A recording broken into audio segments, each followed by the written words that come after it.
ልብ ይሰብራል። በተለያዩ ተወዳጅ ዝማሬዎቹ የምናውቀው ለበርካታ ወጣቶች መመለስ፣ ለምዕመናን መታደስ፣ ለብዙ ሚሊዮኖች ወንጌል መስማትና ወደ እግዚአብሔር ቤት መፍለስ ምክንያት የሆነው ተወዳጁ ዘማሪ ኬፋ ሚደቅሳ አስከፊ የመኪና አደጋ አስተናግዷል። ኬፋ የደረሰበት አደጋ አስደንጋጭ እንደሆነና ሆስፒታል ገብቷል ተብሎ እየተወራው ስላለ ጉዳይ እንዲሁም አሁን ስላለበት አሁናዊ ሁኔታም መረጃ ይዘናል። በቆይታችሁ ታደምጡታላችሁ።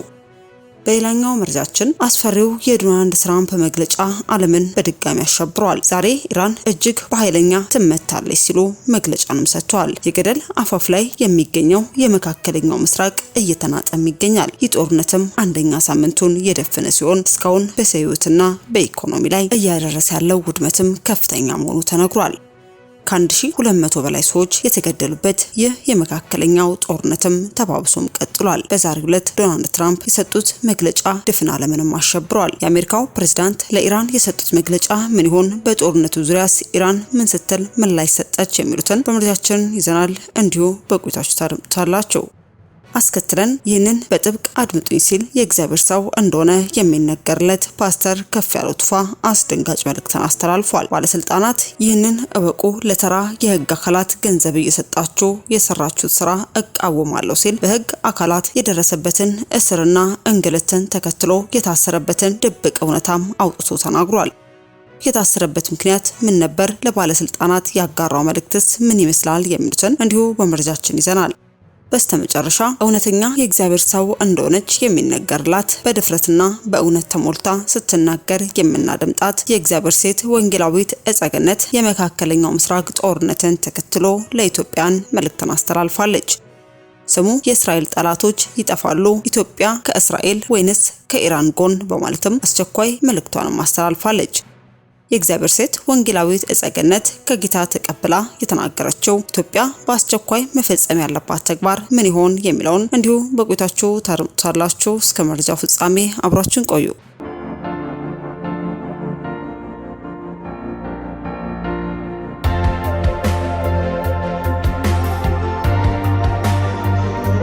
አስቀድመን ወደ ያዝንላችሁ መረጃችን ስናልፍ የኢራን ፕሬዝዳንት አዲስና አስገራሚ መግለጫንም ሰጥቷል። የሀገሪቱ ከፍተኛ አመራር ምክር ቤት በጎረቤት ሀገራት ላይ የሚሰነዘሩ ወታደራዊ ጥቃቶች እንዲታገዱ በይፋ መወሰኑንም አስታውቀዋል። ኢራን ይህንን እርምጃ የወሰደችው ያለምንም ቅድመ ሁኔታ አይደለም። ፕሬዝዳንቱ እንደገለጹት አንደኛ በጎረቤት ሀገራት በኩል በኢራን ላይ ምንም አይነት ጥቃት ካልተሰነዘረ ብቻ ነው። ሁለተኛ ማንኛውም በኢራን ላይ የሚሰነዘር ጥቃት መነሻው ጎረቤት ሀገራት ከሆኑ ቴህራን ያጸፋ እርምጃ ከመውሰድ ወደ ኋላ አንልም ስትልም አስጠንቅቃለች። ውሳኔ የተሰማው በአካባቢው ያለው ወታደራዊ ፉክክር አይሎ ባለበትም ወቅት ነው። ግዙፍ የጦር መርከቦች በቀይ ባህር በአረቢያ ባህር በኩል በስፋት መሰማራትም ጀምረዋል። የኢራን ውሳኔ ጎረቤት ሀገራት ግዛታቸውን ለውጭ ኃይሎች በተለይም ለአሜሪካና አጋሮቿ አሳልፈው እንዳይሰጡም ለማስጠንቀቅና የግጭቱ አቅጣጫ ለመቀየር የታለመ ስልታዊ እርምጃም ነው ተብሏል። ይህ በሳምንት ውስጥም ከተሰሙ ታላላቅ ዜናዎች መካከል አንዱና ተስፋ ሰጪ ቢሆንም ዶናልድ ትራምፕ ግን ያወጡት መግለጫም ነገሩን ሁሉ ከአፈርም ደባልቆታል። የአሜሪካው ፕሬዝዳንት ዶናልድ ትራምፕ ዛሬ ኢራን እጅግ በኃይለኛ ትመታለች ሲሉ ከዚህ ቀደም ኢላማ ያልነበሩ የቴህራን ባለስልጣን ላይ ጥቃት ሊፈጽሙ እንደሚችልም ገልጸዋል። ፕሬዝዳንቱም ትሩዝ ሶሻል በተባለ የማህበራዊ ሚዲያ ገጻቸው ባሰፈሩ ጽሑፍም የኢራን ፕሬዝዳንት በሰዓታት በፊት ያደረጉትን ንግግርም ጠቅሰዋል። ፕሬዝዳንቱ በኢራን ጥቃት የተፈጸመባቸው ጎረቤት ሀገራትን ይቅርታ ጠይቀው ካሁን በኋላ ቀድመው ጥቃት ካልፈጸሙ በስተቀር ጎረቤቶችን እንደማያጠቁ ተናግረው ነበር። ትራምፕ በልጥፋቸው ኢራን ይቅርታ መጠየቋና በመካከለኛው ምስራቅ ለሚገኙ ጎረቤቶቿም እጅ መስጠቷን እንዲሁም ካሁን በኋላ ወደ እነርሱ እንደማትተኩስ ቃል መግባቷንም ገልጸዋል።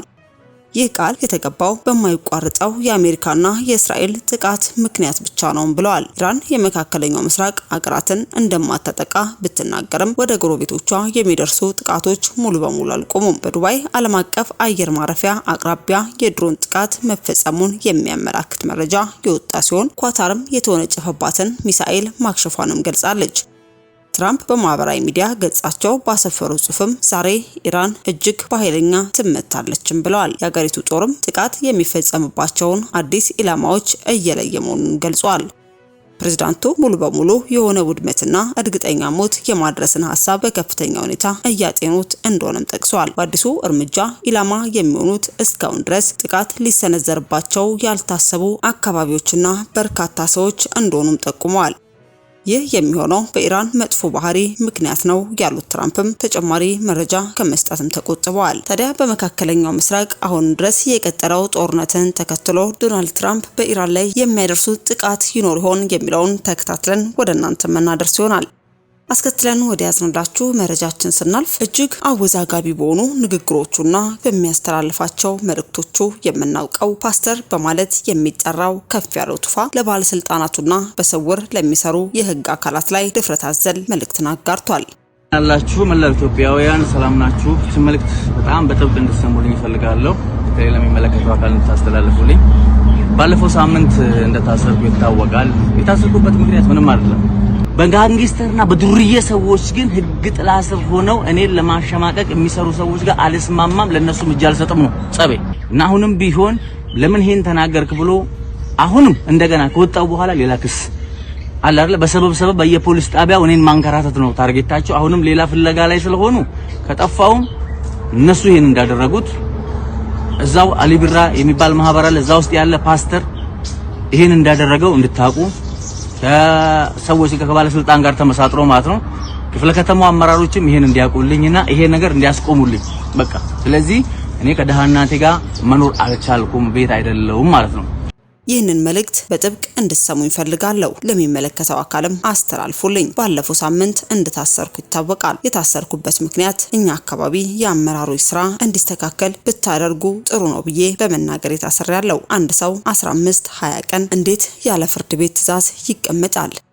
የሌባ ቡድን የሚያደርገው ኦሮሞውን ሸኔ፣ አማራውን ፋኖ እያለ በጥቅሙ የመጣውን ወይንም ከሆነ ጥቅም ላይ ሊያነሳ ከፈለገ ኦሮሞውን ሸኔ፣ አማራውን ፋኖ እያለ ያሳፍሰዋል። አሁን በዚህ ነገር ተሰቃይተናል። ስለዚህ እንዲያለ ስራ የሚሰሩ ያልሆነ ታርጋ የምትለጥፉ ተጠንቀቁ።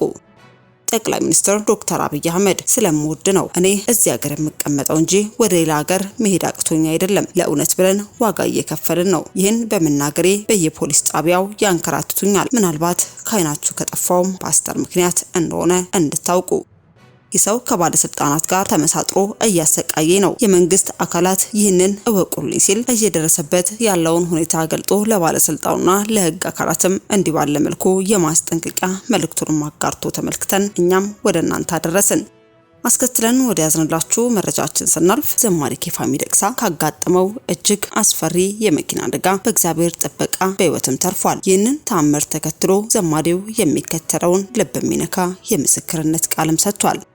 አደጋው ቀላል አልነበረም፣ ግን አምላኬ ለክፉ አልሰጠኝም። ከጻፍኳቸው መዝሙሮች ጀርባ ሁልጊዜም ትልልቅ ምስክርነቶች አሉኝ። ካተረፍከኝ የቀረ ያንተ ስራ አለ ብዬ ነበር። እነሆ ዛሬም ከዚህ በህይወት ወጥቻለሁ። እግዚአብሔር ክብሩን ይውሰድ በማለትም ዘማሪ ኬፋ ሚደቅሳ ከመኪና አደጋ በሰላም መትረፉን የሚገልጽ መልእክትን በማህበራዊ ትስስር ገጹ ላይ ማስተላለፉን ተመልክተናል። ታዲያ ይህን ተከትሎ በርካቶችም ዘማሪ ኬፋ ሚደቅሳ የመኪና አደጋ ገጥሞት በሆስፒታል ይገኛል በማለት መረጃውን በተዛባ መልኩ እያሰራጩት ይገኛሉ። ነገር ግን ዘማሪ ኬፋ ሚደቅሳ ይህንን አደጋ የገጠመው ከሰሞኑ ሳይሆን ጥቂት የዘገየ ነገር ግን እግዚአብሔርን ያላመሰገነበት ጉዳይ ስለሆነ እግዚአብሔርን አመስግኑልኝ ሲል ዛሬ ወደ ሚዲያ እንዳመጣው በመግለጽም ምላሽን የሰጠ ሲሆን በአንዳንድ የሚዲያ ገጾች ላይ ዘማሪ ኬፋ ሚደቅሳ ሆስፒታል በሕክምና ላይ ይገኛል በማለት እየተሰራጨ ያለው መረጃ የሐሰት መረጃ መሆኑን ልናሳውቃችሁ ወደድን። በስተመጨረሻ ወደ ያዝንላችሁ መረጃችን ስናልፍ እውነተኛ የእግዚአብሔር ሰው እንደሆነች የሚነገርላት በድፍረትና በእውነት ተሞልታ ስትናገር የምናድምጣት የእግዚአብሔር ሴት ወንጌላዊት እጸገነት የመካከለኛው ምስራቅ ጦርነትን ተከትሎ ለኢትዮጵያን መልእክትን አስተላልፋለች። ስሙ የእስራኤል ጠላቶች ይጠፋሉ፣ ኢትዮጵያ ከእስራኤል ወይንስ ከኢራን ጎን ነሽ በማለትም አስቸኳይ መልእክቷንም አስተላልፋለች። የእግዚአብሔር ሴት ወንጌላዊት እጸገነት ከጌታ ተቀብላ የተናገረችው ኢትዮጵያ በአስቸኳይ መፈጸም ያለባት ተግባር ምን ይሆን የሚለውንም ከአንደበቷ እንድታረምጡት ጋበዝን።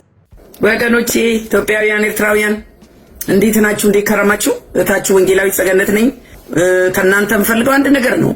ይሄ የህይወት መልእክት ለብዙዎች እንዲደርስ ሼር እና ሰብስክራይብ እንድታደርጉልኝ በእግዚአብሔር ፍቅር ጠይቃችኋለሁ። ምክንያቱም ዘመኑ ከመንፈሳዊ ዜና በእውነት ነው የምላችሁ ቤተክርስቲያን ሰበር ዜና ማምጣት ያለባት አሁን ነበረ፣ በዚህ ወቅት ነበረ። ከቤተክርስቲያን ትኩስ የሆነ የእግዚአብሔር መልእክት መተላለፍ ያለበት ዘመን አሁን ነው። እኔና እናንተ ግን ከእግዚአብሔር ድምፅ መስማት ስላልቻለ ከዓለም ዜና ጋር ነው የተጠባቀረው። አሁን ዘመኑ አልቋልና ይህንን መልእክት ለብዙዎች እንዲደርስ አድርጉ። ይህንን አደራ እላችኋለሁ።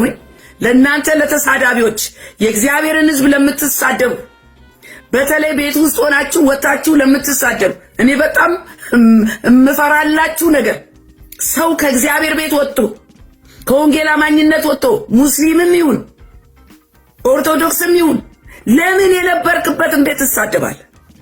የነበርክበት ቤት እኮ የኢየሱስ ክርስቶስ ቤት ነው። ሰዎቹን አይደለም እየተሳደብክ ያለው ጌታ እግዚአብሔር አምላክህን ነው።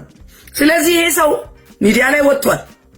በወለጋ የሚኖር ቪዲዮ አያይዛል። ፓስተር ነበራል፣ የታወቀ ፓስተር። ከፓስተርነት ወደ ሙስሊምነት አሎ ወንድም አለ። ከፓስተርነት ወደ ሙስሊምነት፣ ከብርሃን ወደ ጨለማ። የትኛውም ጨለማ ነው፣ ግን ከፓስተርነት ከጌታ ቤት ጌታን ወደሚክዱ አይከድም። ወንድም አለ ደግሞ ከሄደ በኋላ አሉ የወንጌል አማኞች እስቲ የእናንተ ኢየሱስ እውነት ኢየሱስ ከሆነ መጥቶ ይግደለኝ ሲል ነበራል። ኢየሱስ ክርስቶስ የአላህ ነብይ ነው እንጂ አምላክ አይደለም። አላሁ አክበር። የሚመለክ ሌላ አምላክ የለም። ከዛስ ምን ሆነ? ሙስሊም ሆነ። ከዛስ ሙስሊም ሚስት ቆንጆ ሙስሊም ውስጥ ተጫጭሽ። አሁን ረመዳን አይደለ? ሳምቡሳ ሲጠብሱ ማታ ማታ መቼም ቀን የዋሉበትን ጉዝፉን ነው የሚበሉት አይደለም? ከዛ ሳምቡሳ የጠበሰችበትን ዘይት አፈሰሰችበት፣ ደፋችበት። እግዚአብሔርን አትቀልድበትም። እግዚአብሔር አይቀለድበትም፣ ለክብሩ አይደራደርም። ይሄው በዘይት በፈላ ዘይት ተቃጥሎ ሐኪም ቤት ነው ያለው። አሁን ይሄ ፓስተር የነበረው ወደ ሙስሊም ተቀይሮ ማለት ያለሁት። በጣም የሚገርመው ነገር የኢትዮጵያ የእስልምና መሪዎች ከኢራን ጋር መቆማቸውን በይፋ አስታውቀዋል። ይሄ እንደ ሀገር በጣም ያስደነግጣል። እና ሰሞኑን ደግሞ መሪዎቻችን ያው አፍጥር ላይ ናቸው ቀንና ማታ። ባለፈውም ጊዜ እንደተናገርኩት ሪሌሽንሺፓቸው ግንኙነታቸው ጧትና ማታ ከሙስሊሞች ጋር ነውና ኢትዮጵያ እንደ ሀገር የት ነው የቆምሽው? ኢትዮጵያ እንደ ሀገር ከኢራን ጋር ወይስ ከእስራኤል ጋር? ይሄ በጣም ልብ ልንል የሚገባ ነገር ነው። ከእስራኤል ጋር ካልቆምን መጥፋታችን። ሌላው ደግሞ በጣም የሚያስገርመው ነገር ብዙ ሞት አለ በኢትዮጵያ ላይ። አሁን ባሩሲ እየተካሄደ ነው ያለው። ባለፈውም ተናግሬያለሁ። ይሄንን ሞት ያዘን መግለጫ ያላወጣ እንደገና ደግሞ ተው ያላለ ያላወገዘ እንዴት ነው ዛሬ ባህር ተሻግሮ ለኢራን ቆም ያለው የሚለው? እኔና እናንተ እኮ ገዳዩን ተሸክመና ያለን እኔና እናንተ እኮ። ኢትዮጵያ ራሷ በዚህ ወቅት አቋሟን ማስተካከል አለባት። ሌላው ደግሞ እናንተ ክርስቲያኖች ምንም ነገር ስለ ጦርነቱ አትፍሩ። ለምን? እግዚአብሔር በስራ ላይ ነው። በእግዚአብሔር ቁጥጥር እጅ ውስጥ ነው ያለው። እኔና እናንተ መጸለይና መማለድን። አሁን ከሚሳኤሉ በላይ ኢራንን እያስጨነቃት ያለው የመሬት መንቀጥቀጥ ነው። የመሬት መንቀጥቀጥ ከማን ነው ካልከኝ፣ ወደድክም ጠላህም ከእግዚአብሔር ነው። ማንም ሊያስቆም አይችልም ያንን የመሬት መንቀጥቀጥ። ስለዚህ ራሽያ ተቀላቀለች፣ ሰሜን ኮሪያ ምንም ማለት አይደለም። ጌታ በራሱ መንገድ ይሄንን ጦርነት ይመራል። ስለዚህ ብዙ አማኞች የራሳቸውን ቤት ብቻ ገንብተው ቁጭ ብለዋል። የማይካፈል የማይቆርስ ለሌሎች የማይተርፍ የእግዚአብሔር አጀንዳ የሌለበት ኑሮ የሚኖሩ አማኞች በጣም ብዙ ናቸው። ይህን ልብ በሉልኝ። እናቴ ማናት በል፣ ሚስቴ ማናት? አገልጋዮች በብዙ የተሰናከሉት፣ በብዙ የዘገየ ነው፣ በብዙ ከእግዚአብሔር አጀንዳ የወጣ ነው። በቅርብ ባሉ ቤተሰቦቻችን ጉዳይ ነው። ዛሬ ግን ቤተሰቤ ማን ነው ብለህ ጠይቅ። አሁን እኮ በጣም የሚያሳዝነው ነገር ለእግዚአብሔር ጉዳይ ሰው ስትፈልጉ አታገኙ። አብሮ የሚሮጥ አብሮ ወንጌል የሚወጣ አብሮ የሚጸልይ አብሮ የእግዚአብሔርን አጀንዳ አብሮ የሚያሯሩጥ ስትፈልጉ አይገኝም። ሰው ቢዚ ነው ጥቅ ብሎ በምን በባል ጉዳይ፣ በልጅ ጉዳይ፣ በትዳር ጉዳይ፣ በገንዘብ ጉዳይ፣ ሀብት በማከማቸት ጉዳይ ተጠምደናል። የእግዚአብሔር ስራ ማን ይስራ እኮ ነው። አሁን የገደለን ደግሞ አማኝ ላልሆኑ ወንድሞች እህቶች ቤተሰብ ምንላቸው ምን ከፍለው መከራ ምን ናጠፋው ጊዜ ምን ሰጣቸው አቴንሽን። እዚህ ጋር እኮ ትልቅ የእግዚአብሔር አጀንዳ ቁጭ ብሏል። እዚህ ጋር 100 ሰው ይጠብቃል ወንድም አለ። እዚህ ጋር መንጋ ይጠብቃል። አንተ ሚስት ላይ አፍጥጣ ከስራ ሊያደናቅፉ ይመጣሉ። ማን ነው የሚልከው? ጠላት። እኛ እንድንዘናጋ አምጥቶ ይሄ ነው መጀመሪያ ይልና ገጭ ያረጋል ከፊት ትዳርህን፣ ገጭ ያረጋል ከፊት ወንድምህን። የነሱን ቢዝነስ መጀመሪያ ፍታ ይላል። ሊያዘናጋ ነው ወንድም አለ። የኛ አጀንዳ የቤተሰብን ጣጣ የቤተሰብን ሽሮ በርበሬ ልንሞላ አይደለም የተጠራነው። ጌታ ኢየሱስ በሚያስተምርበት ጊዜ እንግዲህ ከእናት የቀረበ ማን አለ? ኦርቶዶክሶች እንደሚሉት ደግሞ ነው ባቀባሽኝ ጡቴ ባዘልሽኝ ጀርባዬ አለሁልሽ እምዬ እናቴ አላለም። ጌታ ኢየሱስ ክርስቶስ እመቤታችን ቅድስት ድንግል ማርያምን ከማንም የተለየ አይን አይቷት አያውቅም። አንቺ ሴት ነው ይላት። ለምን? አጀንዳው ሌላ ስለሆነ። እናት መጦር ጥሩ ነው፣ አዎ። ልጅ ማሳደግ ጥሩ ነው፣ አዎ። ጥሩ ሚስት ጥሩ ባል መሆን ያስፈልጋል፣ አዎ። ግን ከእግዚአብሔር አጀንዳ ቀጥሎ ነው። አስበዋል? እዚህ ጋር መንጋው አፍጥጦ ያንተን ይጠብቃል፣ ፈውስ ይጠብቃል፣ ቃል ይጠብቃል። አንተ የት ነው ያለኸው? እዚህ ጋር ልጆች ጋር። አንተ የት ነው ያለኸው? ትዳር ጋር። የት ነው ያለኸው? ቫኬሽን አሜሪካ። ሄሎ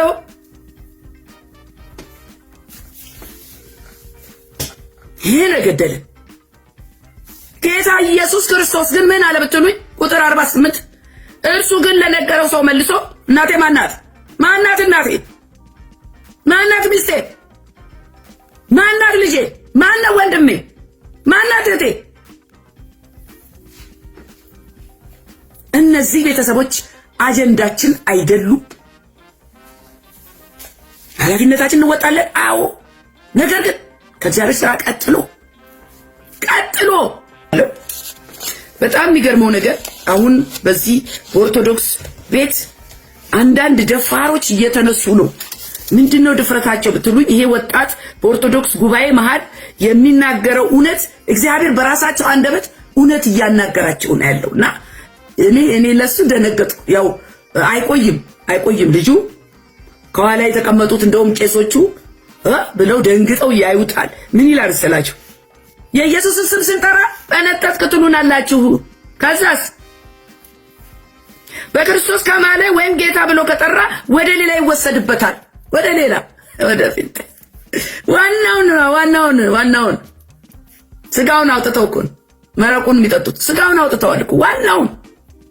ከዛስ ኦርቶዶክሳውያን የምንታወቀው ማርያምን ስንል ነው። ነገር ግን ክርስቶስ ከማርያም ይበልጣል አለ። ነገር ግን አንድ ሰው ኢየሱስን ከጠራ በነጠትክ እንደ የሚባል አነጋገር አለ። በክርስቶስ ከማለ ጌታ ብሎ ከማለ ወይም ደግሞ ጌታ ብሎ ከጠራ ወደ ሌላ ይወሰድበታል። ኦርቶዶክሳውያን የምንታወቀው ማርያምን ስንል፣ ነገር ግን ክርስቶስ ከማርያም ይበልጣል። የክርስቶስ ስም እኮ እኛ ነበርን ያስተዋወቅነው። ነገር ግን እነሱ አሁን ላይ በዘመኑ ወሰዱትና ኢየሱስን የሚሉት እነሱ ናቸው፣ ጌታን የሚሉት እነሱ ናቸው። ከዛስ የክርስቶስን ስም እኛ ነበርን ያስተዋወቅነው፣ ተወስዶብን ነው። እውነት ነው፣ ጌታን ወስደናል እኛ። ኢየሱስ ጌታ ነው። ጌታን የሚሉት ኢየሱስን የሚሉት እነሱ ናቸው አለ። እነሱ ማለት እኛ ነው፣ የወንጌል አማኞች። አቤት ጌታ ሆይ ቪዲዮ አያይዛል። ዘመን መጣ እናንተ በራሳቸው አንደበት እግዚአብሔር ያናገራቸው ጀመረ። አሁንም የህዝቡ መንቃት ይሁንለት። ወደ ሲኦል የሚነዳው ህዝብ በስቷልና እኚህ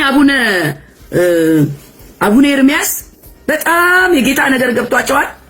ነገር ግን ያው የተያዙበት መያዝ ስላለ ቀስ ብለው በዘዴ ነው የሚናገሩ ያሉትና የሚናገሩ ነገር መቼም ሰሚ ቢኖር መዳን ይመጣል። ለኦርቶዶክስ መዳን ያስፈልጋቸዋልና ምን አሉ መሰላችሁ? እረ ያልሰሙ ብዙ ናቸው። እረ ያልሰማን ብዙ ነን። በእውነት ስለ ክርስቶስ ያልሰማ፣ ስለ ክርስቶስ ያላወቀ፣ ስለ ክርስቶስ ያልተረዳ ብዙ ነው ማለት ሲኦል አፏን ከፍታ የምትጠብቀው ለሲኦል የተዘጋጀ በጣም ብዙ ነው። የዚህን መንገድ መቀየስ ያስፈልጋል። የሲኦልን በር መዝጋት ያስፈልጋል። መንገድ አባቴ ትክክል። ስለዚህ እርሶ ማድረግ ያለበት የጠፋው በቤቶት ያለው ነውና ያልሰማው ሰምቶም ደግሞ በሌላ ነገር የተሸፈነበት በሌላ ጣዖታት የተሸፈነበት በቤቱ ያሉ የእርሶ ልጆች የእናንተ ትውልድ ነውና እውነትም መንገድም ሕይወትም የሆነውን ኢየሱስ ክርስቶስን ስበኩላቸው። መፍትሄው ይሄ ነው አባቴ። አሁን የጦርነት ልትመጣ አይደል? ትልቅ ጦርነት። በዚህ ማለት ደግሞ ልናገረው ይሄንን ቤተክርስቲያን ትኩስ ዜና እኮ የሰው ጆሮ ያልሰማው እጅ ያልዳሰሰው አይን ያላየው ኃይለኛ ዜና ማምጣት ያለባት ቤተክርስቲያን ነች። ዓለም የቤተክርስቲያንን ዜና ጆሮዋን ጥላ መጠበቅ አለባት። መንጋው ደግሞ ተዘጋጅቶ ይጠብቃል። አሁን የጦርነት ከመምጣቱ በፊት ማንም ምንም ያለ የለም። ተዘጋጁ አልተባልንም። እየጸለይን እንቆይ አልተባልንም። ጦርነት ሊነሳ ነው አልተባልንም። በተለመደው ዝላይ ላይ ነን። አንድ ነብይ እንደውም ነብይ ዳንሳ ዛሬ ሳሳዘነኝ እንደው በዚህ መሃል ልንገራቸው ምን እንዳለ በጣም ይገርማል። ባለፈው ቱታ ለብሶ ቤት ውስጥ 40 ቀን ጾምና ጸሎት ላይ ሲል ነበር። ምን አመጣ ሲባል የምንም ይሄንን አሉ የሚባል ነገር አልነበረ። ዛሬ ደግሞ ቁጭ ብሎ ዛሬ ሳሳዘንከኝ ወንድም አለ። ለምን አሳዘንከኝ መሰለ? ወይ ዝም ብትል ጥሩ ነው። ባለፈው የ40 ቀን ጾም ጸሎቴ ላይ ጌታ እኮ ተናግሮ የነበረ ስለ እስራኤል ተናግሮ የነበረ ስለ ኢራን ተናግሮ የነበረ ለኛ እኮ አዲስ አይደለም አለ።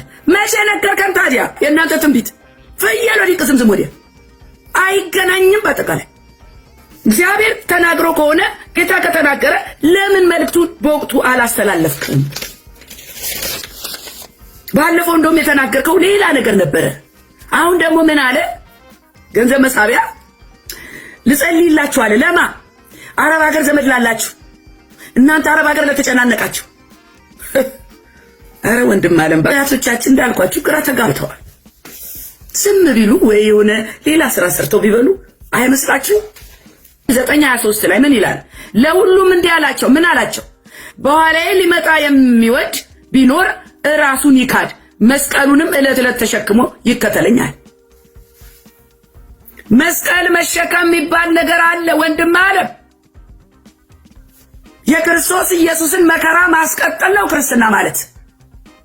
ተመቻችቶ ዘንጦ ሱፍ ለብሶ ያማረ ቤት የኖሩ መኪና መንዳት ክርስትና አይደለም።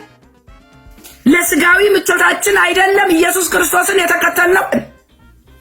ለዛውም ክርስቶስ ኢየሱስን ማምኑ ቤተሰቦቻችሁ ናቸው ዋና ጊዜያችሁ የሚበሉት ስጋ ስለሆኑ ብቻ። ከወደድሽኝ ከነ ኢየሱስ ውደጂኝ እታለ የኔ ዘመዶች የእግዚአብሔርን ፈቃድ የሚፈጽሙ በክርስቶስ ኢየሱስ አምነው ጌታ ኢየሱስ ክርስቶስን የሚያመልኩ ናቸው። እዚህ አጋጣሚ የኔም የስጋ ዘመዶቼ ይሄንን ነገር ይስሙልኝ።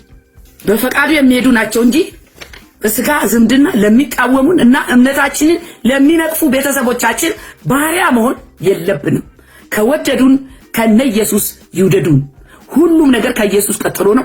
አለበለዚያ ቆይ አባቴ ልቅበር ይመጣል፣ ቆይ ልጄ ልዳር፣ ቆይ ላስተምር፣ ቆይ እናቴን ላስታምር። ኢየሱስ ያድናል። አንድ ሌላ በጣም ይገርማኝ ነገር ነፍስ አባት የሚባል ነገር አልቀረም። እናት ነፍስ አባት የሚባል ነገር እኔ በማየ ጊዜ ቀረ መስሎኝ ነበር። አሁን በቲክቶክ ላይ ነው የነፍስ አባት ምን ይላሉ? የዚህ ዘመን ትውልድ ቄሱ ጋር ሄዶ ኃጢአቱን ይናዘዛል ብዬ አላምንም። በጣም የሰለጠነ ትውልድ ስለሆነ ማለት ነው። ማስፈራራታቸውንም ስለማይቀበሉ ትንሽም እውነት ቢሆን ስለገባቸው እኛ ገብቶናል። እኛ ከዛ ጣጣ ተላቀናል። የነፍስ አባት ምናምን ባል ነገር የለም። አሁንም ግን የነፍስ አባት መንፈስ በእኛ በወንጌል አማኞች ቤት አለ። ምን ብትሉኝ ፓስተር እየጸልይልኝ የሚባል ነገር የነፍስ አባት መንፈስ ራስሽ ጸልይ። ከዛስ ራሱን ማዳን ለማይችለው ቄስ ራሱ በኃጢአት በተተበተበ ቄስ እንዴት ነው ሄዳችሁ ኃጢአታችሁ የምትናዘዙት? እነዚህ ሁለት ቄሶች ቪዲዮ አያይዛለሁ። ለካ አሜሪካን ሀገር ነው ያሉት። አሁን ምን ይላሉ? የነፍስ አባት አገልግሎት በአካል ነው እንጂ በስልክ አይሆንም፣ በኦንላይን አይሆንም፣ በቲክቶክም አይሆንም። ስለዚህ አሁን እንዴት ነው ገበያ እየሰሩ ያሉት ብትሉኝ ያለንበት ድረስ ኑ መግባት አይቻልም። በቃ አይቻልም። ምክንያቱም ንስሐ የሚገባው ሰው ከካህኑ ጋር በአካል መገናኘት አለበት። ይሄ መስቀል ይታያችኋል። ይሄ መስቀል ደም የፈሰሰበት ነው። የአምላካችን የመድኃኒታችን የኢየሱስ ክርስቶስ ዙፋኑ ነው። ይሄን መስቀል በንስሐ በሚገባው በተናሳሂው ላይ ስናሳርፍበት ኃጢአቱ ይደመሰስለት አይጠፋም። ስለዚህ ንስሐውን የሚቀበለው ሰው ካህኑ ፊት መቅረብ አለበት። የግድ ነው። ሚስጥር ነው። ከሰባቱ ሚስጥራተ ቤተክርስቲያን ቅድም ከጠፋው ውስጥ በደም ዘርዝሬው ነበረ። ከሰባቱ ሚስጥራተ ቤተክርስቲያን አንደኛው ንስሐ ነው። ተመልከቱ። ኑና በዚህ በመስቀል ስትነኩ ኃጢአታችሁ ይሰረያል ስሙ የሚሏቸው። ይሄ መቼም አሜሪካን ሀገር ቁጭ ብሎ ሩቆ የዶቄስ ፍለጋ ይሄ ጨለማን ወገኖቼ እኔ ልንገራችሁ፣ ባለሽበት ኢየሱስ ክርስቶስ አለ። ኃጢአትሽን የሚያስተሰርይ ኢየሱስ ክርስቶስ ይባላል። ተንበርክከሽ ስሙን ጥሪና ጌታ ሆይ ምህረት አድርግልኝ እኔ ኃጢአተኛ ነኝ ተቀበለኝ ብለሽ ወደሱ ጉያ ግቢ። አትንከራተቺ። አሁን ነፍስ አባት እኮ በድሮ ጊዜ ሰፈሩን በሙሉ የተቆጣጠሩ እኛ ሰፈር ፈረንሳይ ለጋ ሲሆን ኢየሱስ አካባቢ ነው ተወልጄ ያደኩትና አንድ ቄስ ናቸው። ሰፈሩ ሙሉ ጊዜም የላቸውም እኮ ይመጣሉ። ምናልባት በወር አንዴ መጥተው ጸበል ይረጫል። ከዛ በኋላ ናንጀሪና አቤት ጌታ ከስንት ነገር አወጣ እናንተ። ስለዚህ አሁን የኔ ነፍስ አባት ነገር በቲክቶክ ማምጣት አልቻሉ። ምን አሉ? መስቀል ስትሳለሙ ኃጢአቱ ይደመሰስለታል አሉ። ካህኑ ፊት ግን መቅረብ አለበታል። ዋናው እሷ ነች። ኑ ብለው ቁጭ ብለው እነሱ ሰው እየመጣ ኃጢአቱን ሊናዘዝ ማለት ነው። እናንተ ራሳችሁ ኃጢአተኞች ናችሁ እላለሁ። ዛሬ ሚስቴ፣ ልጄ፣ ትዳሬ፣ ወንድሜ፣ እህቴ ያላችሁ የእግዚአብሔርን ነገር ያጎደላችሁ ይሄ መልእክት ለእናንተ ነው። ውድ የሻሎም ቲዩብ አድማጭና ተመልካቾቻችን ለሰዓቱ ያዝንላችሁ መረጃ ያደምጣችሁትን ይመስል ነበር። በሌላ አዳዲስ መረጃ እስከምንገናኝ መልካም ቆይታ